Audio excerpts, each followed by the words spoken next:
I have a riddle for you today. How do you milk a sheep? Answer at the end of this video.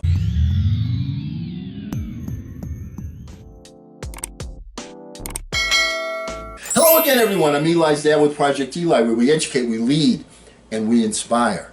And I was inspired by reading an article by a very close friend of mine who is a writer, graduate of Harvard, sharp guy, and one of my best friends, Peter J. Kaplan. And the article that he wrote was about the prosecuting attorney in the Derek Chauvin murder case. You remember George Floyd? Okay, boy, it's been a while. George Floyd's name was every day in the news.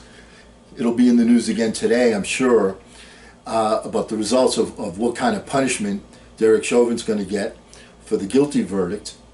And Peter asked some kind of interesting questions in the article, but when I read it, what came to my mind was, boy, this stuff is true not just on this particular case, but on so many things, so many challenges that we face and that we, and for the most part, choose to ignore. I'm going to read some of the stuff from his article, and then I'm going to relate those things to you, and I just want to give you a little food for thought. Okay, part of being a good mentor is getting you, the mentee, to be thinking about stuff long term. Here's Peter J. Kaplan. It's just a step. What does this verdict change? Does it change anything? We don't know. We're in the middle of history right now.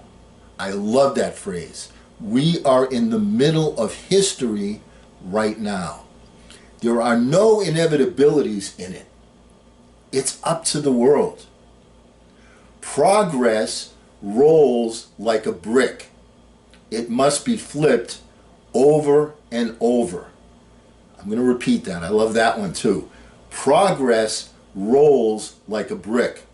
It must be flipped over and over. It takes time. We must make a consistent effort every day to protect the vulnerable and to reform ourselves. Each person must work to make the change. We all know that in our hearts. Will we do it? And when I read those words from Mr. Kaplan, my thoughts drifted to so many of the current challenges that we face. The shootings in schools, the mass shootings, the global warming issues. Things that we know in our hearts, we have to put a stop to them. We have to put a stop to them. But what are we doing? Progress, okay, progress rolls like a brick. It must be flipped over and over and over. Why is it taking so long for us to see the inevitable as far as global warming is concerned, as far as these mass shootings are concerned? You know, I can see somebody setting off just an incredibly huge bomb someplace and killing thousands of people because we have the technology to do that. I know it's not legal, okay? Well, maybe it is legal. My point is, we have to take a look at the big picture. We have to take a look at leaving this planet in better shape than when we arrived on it. And I don't see that happening right now.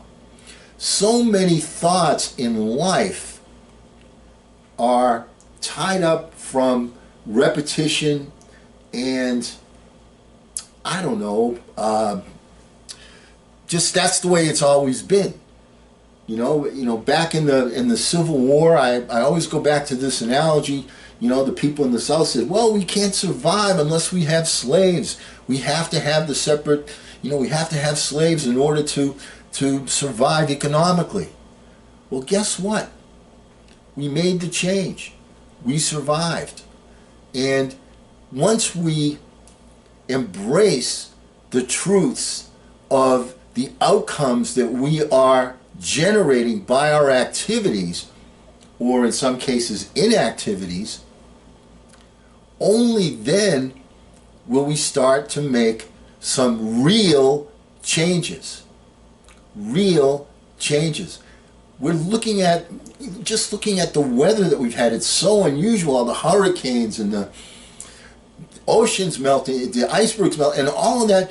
What do you think is going to happen from that? What do you think is going to happen from that? When are we going to embrace it on a worldwide basis?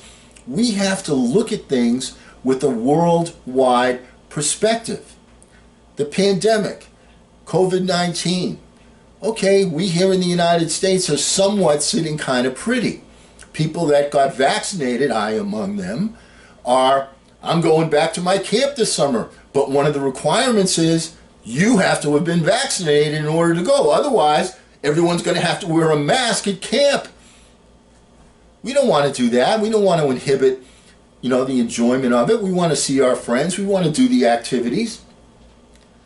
The point is, sometimes you have to take some action, and we have to recognize that the world is just getting smaller and smaller and smaller, not just by communication devices, but literally getting smaller, because if we don't stop and get this vaccine to all of the troubled peoples around the world, what do you think is going to happen?